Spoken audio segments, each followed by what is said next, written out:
Hello friends, स्वागत है आपका हमारे YouTube channel study smart IQ में। और मैं हूं सबा परवीन और आज हम फिर पढ़ने जा रहे हैं SSC MTS 2025 के लिए GK GS की क्लास, जिसमें हम डिस्कस कर रहे हैं प्रीवियस ईयर क्वेश्चंस। और ये हमारी क्लास 83 है। इससे पहले हम 82 क्लासेस से कर चुके हैं और आज इस क्लास में हम पढ़ने वाले हैं 11 मई 2023 के शिफ्ट 3 के GK GS के previous year questions. So I hope आपको ये वीडियो पसंद आती हो और ऐसे ही वीडियो देखने के लिए हमारे चैनल को लाइक करें, शेयर करें, सब्सक्राइब करें एंड हाइप करें। हाइप करना ना भूलें। तो चलिए स्टार्ट करते हैं आज की क्लास। सो फर्स्ट है, जब भारत में व्यवगत का सिद्धांत लागू किया गया तब भारत का गवर्नर जनरल कौन था? Lord Mountbatten, Lord Dalhousie, Cornwallis या कैनिंग?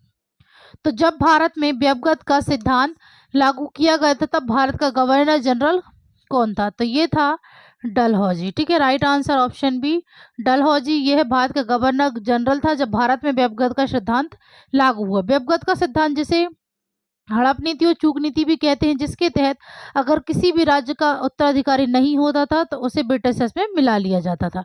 ओके, फिर अब हम बात करें डलहौजी के बारे में। तो डलहौजी इसे भारतीय रेलवे का जनक माना जाता है। ठीक है, भारतीय रेलवे का जनक माना जाता है। ठीक है, इसी कार्यकाल में पहली रेलवे लाइन शुरू हुई थी जो कि मुंबई से ठाणे के बीच चली थी। ठीक है, और डलहौजी इसने विधवा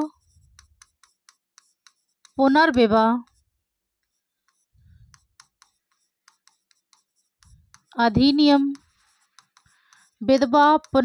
अधिनियम का मसौदा तैयार किया। ठीक है, मसौदा तैयार किया था।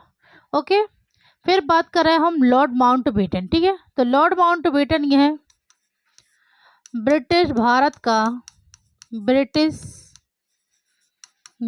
का अंतिम वायसराय। ठीक है, ब्रिटिश भारत का अंतिम वायसराय और स्वतंत्र भारत का पहला गवर्नर जनरल था। ठीक है, स्वतंत्र भारत का पहला गवर्नर जनरल था। Okay, Lord Mountbatten. ओके, फिर बात करें कॉर्नवालिस, तो यह बंगाल का गवर्नर जनरल था। ठीक है, बंगाल का गवर्नर जनरल था। कॉर्नवालिस इसे भारत में सिविल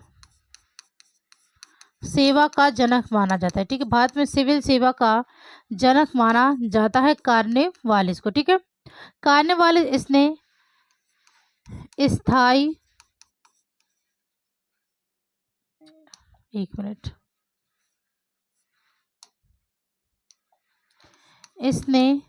स्थाई बंदोबस्त लागू किया था। ठीक है, स्थाई बंदोबस्त लागू किया था कॉर्नवालिस ने। ठीक है, कॉर्नवालिस के बारे में और आगे बात करें तो कॉर्नवालिस के कार्यकाल में तीसरा आंग्ल मैसूर युद्ध हुआ था। ठीक है, इसके कार्यकाल में तीसरा आंग्ल मैसूर युद्ध हुआ था जो कि 1790 से 92 में हुआ था। ठीक है, और इसी के बाद 1792 में श्री रंगपट्टनम की संधि पर हस्ताक्षर हुए थे। ठीक है, श्री रंगपट्टनम की संधि पर हस्ताक्षर हुए थे, जिस पर हस्ताक्षर किए थे टीपू सुल्तान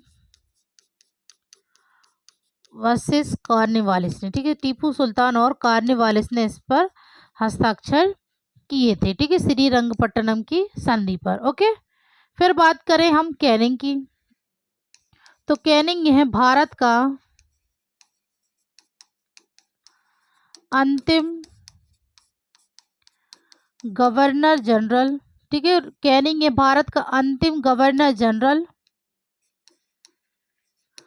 और पहला वायसराय था। ठीक है, पहला वायसराय था। ठीक है, कैनिंग ये भारत का अंतिम गवर्नर जनरल और पहला वायसराय था। और कैनिंग इसने ही 1857 के विद्रोह को सफलतापूर्वक दबा दिया था। ठीक है, 1857 के विद्रोह को सफलतापूर्वक दबा दिया था। ओके, कैनिंग ने। ठीक है, चलिए, तो ये थी इनके बारे में डिटेल कि कौन गवर्नर जनरल था, कौन वायसराय था, कब था और कैसे। ठीक है, चलिए तो आगे बढ़ते हैं। नेक्स्ट है, वित्तीय वर्ष 2022 में घरेलू पर्यटकों द्वारा कौन सा भारतीय स्मारक सबसे अधिक देखा गया? हुमायूं का मकबरा, ताजमहल, दिल्ली का लाल किला या कुतुब मीनार? तो वित्तीय वर्ष 2022 में घरेलू पर्यटकों द्वारा जो भारतीय स्मारक सबसे अधिक देखा गया है वो है Taj Mahal. Right answer option B, Taj Mahal, जो कि आगरा में है, शाहजहां ने बनवाया था अपनी बेगम मुमताज की याद में। ओके, नेक्स्ट है, भारत पर शासन करने वाली एकमात्र महिला मुस्लिम शासक कौन थी? रविया उद दौरानी, हाजी बेगम, रजिया सुल्तान या अर्जुमंद बानो? तो भारत पर शासन करने वाली एकमात्र महिला मुस्लिम शासक जो थी तो वो थी Razia Sultan. Right answer option C, Razia Sultan. ठीक है, इन्होंने दिल्ली पर शासन किया था कब से कब तक? तो इन्होंने 1236 से 1240 तक इन्होंने शासन किया था और ये पर्दा प्रथा को नहीं मानती थी, तो ये दरबार में बिना पर्दे के आया करती थी। ठीक है, और रजिया सुल्तान यह किसकी बेटी थी? तो रजिया सुल्तान यह इल्तुतमिश की बेटी थी। ठीक है, इल्तुतमिश की बेटी थी और यह भारत पर शासन करने वाली एकमात्र महिला मुस्लिम शासक थी। ठीक है, चलिए आगे बढ़ते हैं। नेक्स्ट है, चंद्रगुप्त डैश की भव्य उपाधि अपनाने वाला गुप्त वंश के पहले शासक थे? धर्मराज, महाराजाधिराज, महाराजा या देवनाम प्रिय? तो चंद्रगुप्त को भव्य उपाधि अपनाने वाले गुप्त वंश के पहले शासक थे तो ये थी महाराजा धीराज की उपाधि। ठीक है, राइट आंसर ऑप्शन बी, महाराजा धीराज की उपाधि अपनाने वाले गुप्त वंश के पहले शासक थे चंद्रगुप्त। ओके, चलिए नेक्स्ट है, 2021 में जारी निम्नलिखित में से कौन सी पुस्तक अमर्त्य सेन द्वारा लिखी गई? Bill, it's a wonderful life, home in the world, skill it, kill it? तो 2021 में जारी कौन सी पुस्तक अमर्त्य सेन द्वारा लिखी गई थी? तो ये लिखी गई थी home in the world. Right answer option C, home in the world. फिर बात करें बिल, ये किसके द्वारा लिखी गई है? तो ये लिखी गई है बिल स्मिथ के द्वारा। ठीक है, फिर इट्स अ वंडरफुल लाइफ, तो यह लिखी गई है रस्किन बॉन्ड के द्वारा। ठीक है, स्केलेट केलेट, तो यह लिखी गई है रोनी स्क्रूवाला के द्वारा। ठीक है, राइट आंसर है इसका। और कौन सी पुस्तक अमर्त्य सेन द्वारा लिखी गई है? तो यह लिखी गई थी home in the world. Okay, चलिए आगे बढ़ते हैं। नेक्स्ट है, प्लाज्मा को अक्सर पदार्थ की डैश अवस्था कहा जाता है? चौथी, नौवीं, आठवीं, छठी? तो प्लाज्मा को अक्सर पदार्थ की चौथी अवस्था कहा जाता है। राइट आंसर ऑप्शन ए, चौथी। नेक्स्ट है, निम्नलिखित में अंतिम पल्लव राजा कौन थे? महेंद्र वर्मन प्रथम, अपराजित वर्मन, नरसिंह वर्मन प्रथम या सह-विष्णु? तो अंतिम पल्लव राजा जो थे वो थे Aparajita Varman. Right answer option B. और पल्लव वंश का संस्थापक कौन था? तो यह था सह-विष्णु। ठीक है, पल्लव वंश का संस्थापक था सह-विष्णु। ओके, चलिए आगे बढ़ते हैं।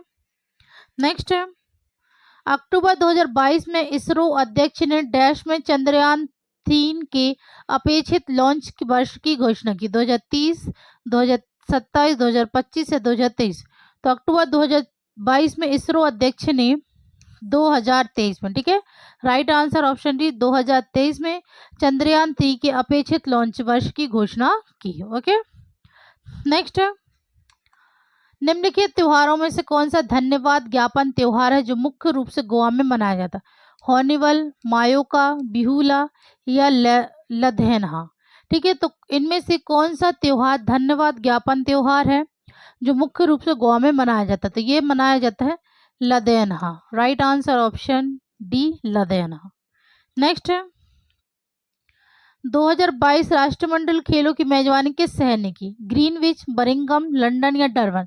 तो 2022 राष्ट्रमंडल खेलों की मेजबानी ये की है डरबन, सॉरी बरिंघम। ठीक है, राइट आंसर है ऑप्शन बी, बरिंघम। ओके, नेक्स्ट है, किसी सजीव और उसके पर्यावरण के बीच अंतःक्रिया का अध्ययन क्या है? पारिस्थितिकी, वायुम, जैव आरक्षित या पारितंत्र? तो किसी सजीव और उसके पर्यावरण के बीच अंतःक्रिया का अध्ययन ये है पारिस्थितिकी। राइट आंसर ऑप्शन ए, पारिस्थितिकी। ओके, नेक्स्ट है, सांगफाओ आदिवासी नैतिक निम्नलिखित में से किस राज्य में किया जाता है? गुजरात, राजस्थान, पश्चिम बंगाल या नागालैंड? तो सांग फाहो आदिवासी नृत्य ये किया जाता है नागालैंड में। Right answer option D, Nagaland. Next है, विश्व के किस महाद्वीप को विज्ञान को समर्पित महाद्वीप कहा जाता है? अफ्रीका, अंटार्कटिका, उत्तरी अमेरिका या एशिया? तो किस महाद्वीप को विज्ञान को समर्पित महाद्वीप कहा जाता है? तो ये कहा जाता है अंटार्कटिका को। Right answer option B. Next है, भारतीय संविधान के निम्नलिखित में से किस भाग में मौलिक अधिकार निहित है? भाग 3, भाग 4, भाग 5 या भाग 2? तो भारतीय संविधान के किस भाग में मौलिक अधिकार निहित है? तो ये निहित है भाग 3 में। ठीक है, राइट आंसर ऑप्शन ए, भाग 3।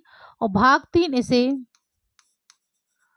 भारत का मैग्ना कार्टा कहा जाता है। ठीक है, भारत का मैग्ना कार्टा कहा जाता है भाग 3 को। ठीक है, फिर भाग 4, तो भाग 4 ये है राज्य के नीति निदेशक तत्व हैं। ठीक है, भाग 4 में राज्य की नीति निदेशक तत्व।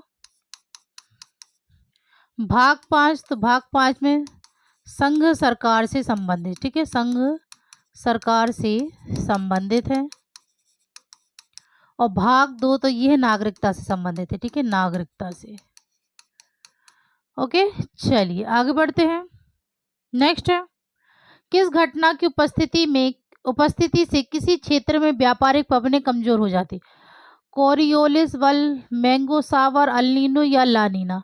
तो किस घटना की उपस्थिति में किसी क्षेत्र में व्यापारिक पवनें कमजोर हो जाती हैं? तो ये है अल नीनो घटना की उपस्थिति में। Right answer option C, El Nino.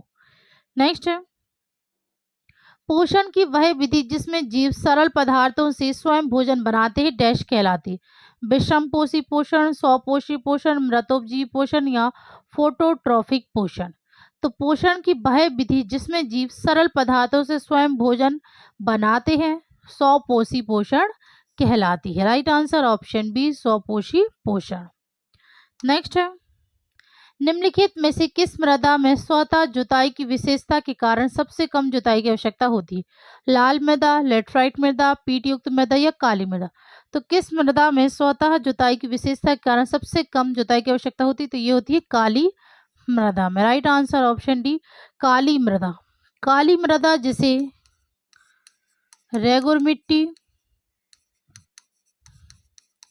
और कपास मिट्टी भी कहा जाता है। ठीक है, ओके, चलिए आगे बढ़ते हैं। नेक्स्ट है, निम्नलिखित में से किसने विधवा पुनर्विवाह संघ की स्थापना की थी?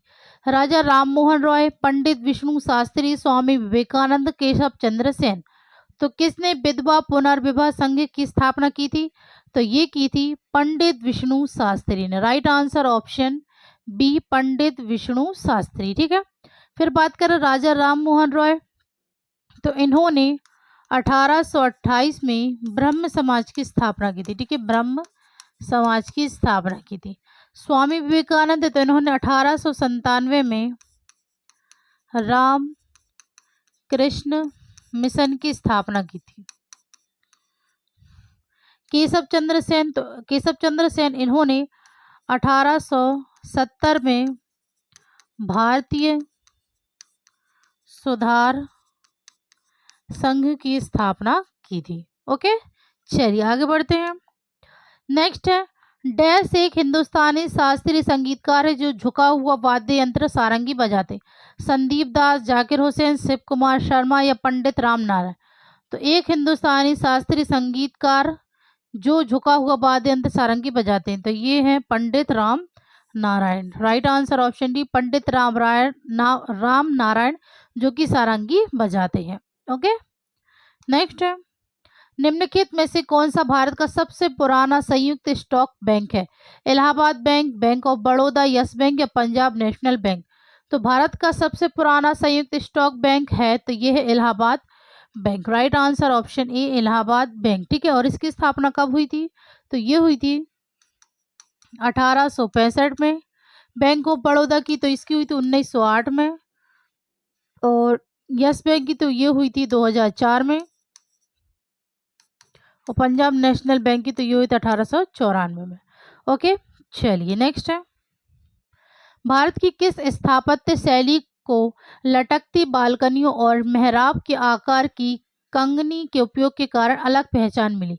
राजपूत, सिख, नागर या मुगल? तो भारत की किस स्थापत्य शैली को लटकती बालकनियों और मेहराब के आकार की कंगनी के उपयोग के कारण अलग पहचान मिली? तो ये मिली राजपूत को। राइट आंसर ऑप्शन ए राजपूत। नेक्स्ट है,